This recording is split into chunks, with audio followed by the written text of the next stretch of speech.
ফেরলাম বিরতির পর যে খবরের দিকে নজর রেখেছিলাম, গতকাল মধ্যরাতে গার্ডেন রিচে একটি বহুতল ভেঙে বিপর্যয় এবং একটি নির্মীয়মান বহুতলের আশেপাশে একাধিক ঝুপড়ি রয়েছিল এবং রবিবার রাতে সেই ঝুপড়িগুলোর উপরই ভেঙে পড়ে 5তলা একটি বিল্ডিং এবং এই ঘটনায় ইতিমধ্যেই এখনো পর্যন্ত উদ্ধার কাজ জারি রয়েছে।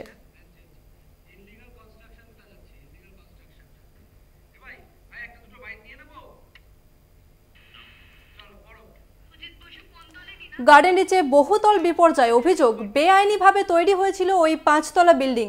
কেন অবৈধ নির্মাণ? ঘিঞ্জি এলাকায় কেন বহুতল নির্মাণে অনুমতি? বিল্ডিং তৈরির আগে কেন তা খতিয়ে দেখা হলো না? নিম্নমানের সামগ্রী দিয়ে বিল্ডিং তৈরিতেই কি বিপত্তি? উঠছে একাধিক প্রশ্ন। গার্ডেন রিচের ভেঙে পড়া বহুতলটি যে বেআইনিভাবে তৈরি করা হয়েছিল একথা মেনে নিয়েছেন পুরমন্ত্রী ফিরহাদ হাকিম। প্রশাসনের মদতেই রাজ্য জুড়ে বেআইনি নির্মাণ চলছে, দাবি বিরোধীদের।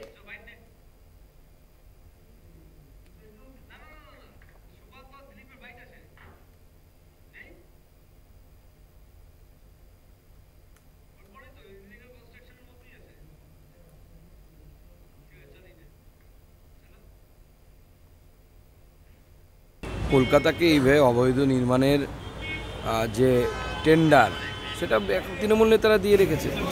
তৃণমূল নেতারা কী করবে? প্রতি স্কোয়ার ফিটে তারা পয়সা নেয়, প্রতি স্কোয়ার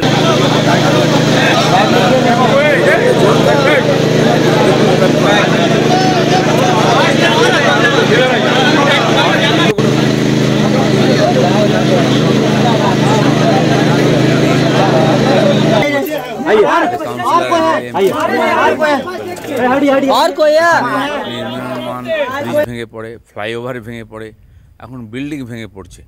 বিল্ডিং যদি রং করে হাতে দিয়ে দিত, তারপর মানুষ হতে থাকতো, তারপর যদি ভাঙতো, তাহলে কি অবস্থা হতো? এই যে দুর্নীতি হচ্ছে, যেখানে অর্ধেক টাকা দিয়ে দিতে হচ্ছে লোকাল লিডারদেরকে, কাউন্সিলরদেরকে, ফলে কোনো মতে ইট বালি দিয়ে দাঁড় করে দিচ্ছে বাড়ি। যে কিনছে তার পুরো জীবনটাও কাটাতে পারবে না, মাঝখানে ভেঙে পড়বে।